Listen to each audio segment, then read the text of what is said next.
According to a report just the other day from the Wall Street Journal, some Americans are being turned away trying to buy life insurance. What are the implications? What's the ripple effect? What's going to happen throughout North America if some people cannot get life insurance, and how does that impact business communities and business organizations that are always looking to move forward? Well, the gentleman that's quoted in the Wall Street Journal article is joining us here today.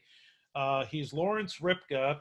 Larry is from Akron, Ohio, but more specifically, Larry, you're in a town of what? A village of 600 people in Peninsula, Ohio, just outside of Akron. Yep, right in the middle of a national park. So good place to be in a shutdown. So I've got the article here from the Journal, and you said here, and I quote, in 33 years, you've never seen more changes come more quickly to life insurance products that we sell. Now, when we think, anyone watching this, when they think of ripple effects in financial markets, automatically people start imagining 2008, The Big Short, that movie, in the book from Michael Lewis that so illustrated the crash of Wall Street. What are we seeing now from your perspective, Larry? Is there a way you can paint the picture of what's actually going on, how it relates to insurance and the ripple effect on business? Yes, thank you, Gare. This time is different than 2008 in that companies, banks, insurance companies were in better financial shape, but yet there is a fallout from the virus in the financial markets. And for insurance companies, more specifically, bonds, and you think about mortgages, all those buildings, office buildings, and restaurants and hotels that insurance companies have mortgages on, some of those are going to go into default, and that impacts what the insurance companies can pay and how they invest. And so how does that trickle down in effect, Larry? And you've been in this industry for a long time. You're regarded as one of the voices of wisdom and someone who has seen everything that's happened. What do you think is the trickle down from this? Well, there's some kinds of products that are more impacted, but particularly ones that offer guarantees because the insurance company prices the product on the assumption that they're going to take that premium and invest it at a certain yield. So a yield on a very safe bond has gone down, and it causes the insurance companies to have to increase the price. So which begs the question, how much of what's happening right now is psychological? I'm just curious because there's got to be a certain psychology, I would think, to knowing what to hold, what to fold, and how this is all going to play out. Well, I think for consumers, I think everybody's a little bit more aware of their own mortality. I saw a survey where 47% of Americans thought that they could catch the coronavirus and that they would die from it. So they're certainly thinking more about, well, what would happen? Would my family have enough? Certainly psychology. But on the insurance company side, it is math.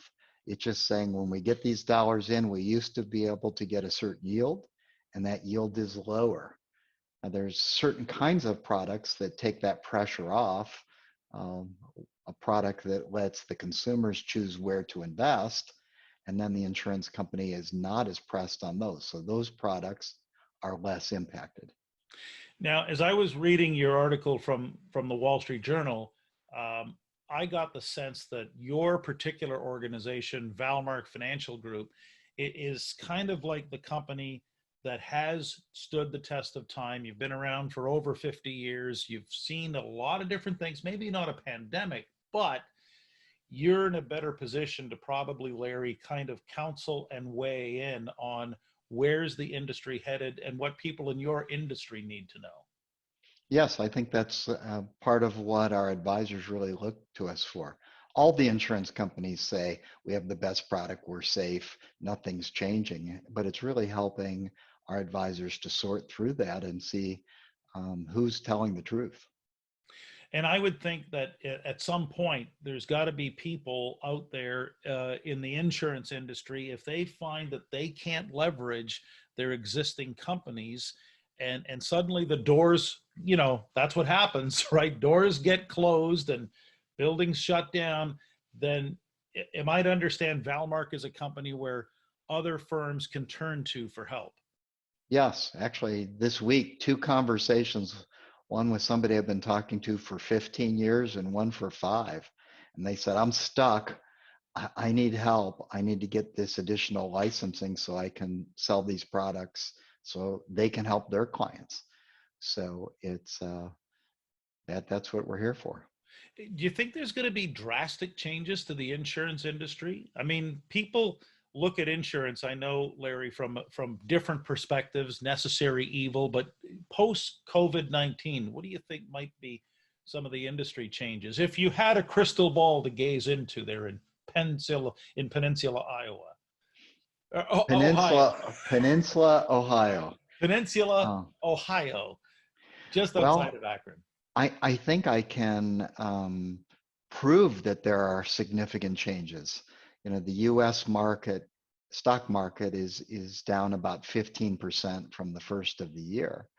There are a number, actually the majority of insurance companies that are stock companies, their stock is down 50% so far this year. So their investors know that they are disrupted and that it will be harder for them to buy bonds and mortgages and still make the spreads that they need. So I think that's proof of it. Another significant change that we're seeing is for somebody to get life insurance, the insurance company wants to know if they're healthy or not. So usually you're gathering medical information, you are getting an exam, drawing blood and urine. And there are some companies that have developed an ability to assess that risk without doing those things. So they've built more streamlined processes for getting policies without gathering that data, because people don't want to let somebody in their home now and draw blood and pee in a bottle. And knowing which companies do that most effectively, and that varies greatly. So there's some companies that as high as 70% of the policies we apply for, we can get without doing that, and we can get a policy issued in 7 days. There are other companies that are newer at this where they only succeed 20% of the time. So being able to help our advisors understanding who really does have a free way to get that insurance more quickly is a big part of what we do. Even though, Larry, I mean, it's impacting so many businesses and so many industries in so many ways.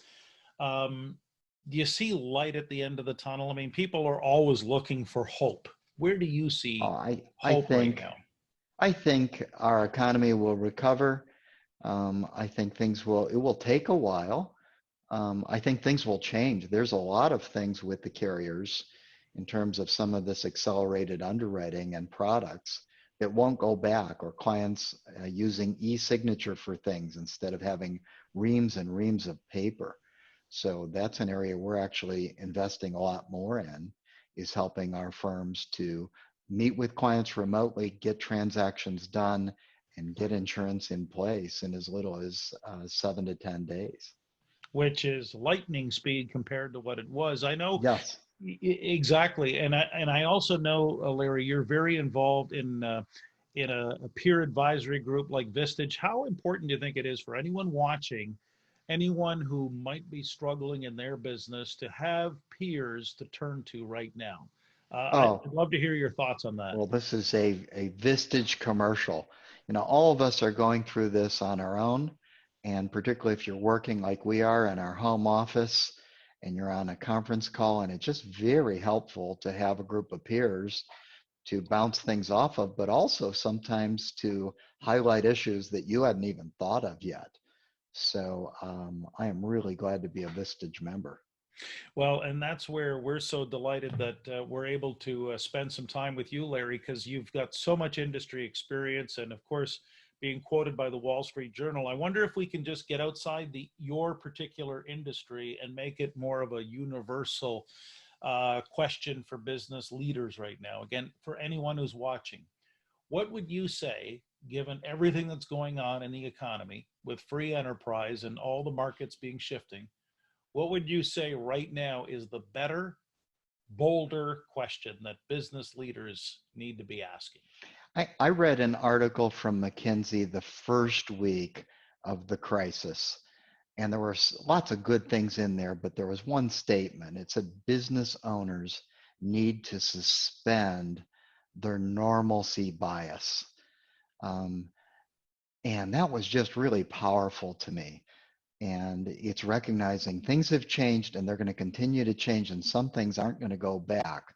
So if you have this normalcy bias of this is how I've always done it, or this is what's normal, or this is how people like to buy, or here's where we buy from, or here's how we get our supplies, I think people who are stuck in a normalcy bias are going to be at a tremendous disadvantage. And those that accept things have changed and are prepared to move and adapt new technologies, new products, new methods of communication are going to have a great advantage. That's very well said. And, they say the normalcy bias, when I think about that right away, Larry, that just speaks volumes of the people that I'm talking to that are slowly recognizing things are never going to go back to the way they were. Whether we like it or not, this ship has turned around. It's sailing in uncharted waters, whatever metaphor you want to use. We're going in a completely different direction.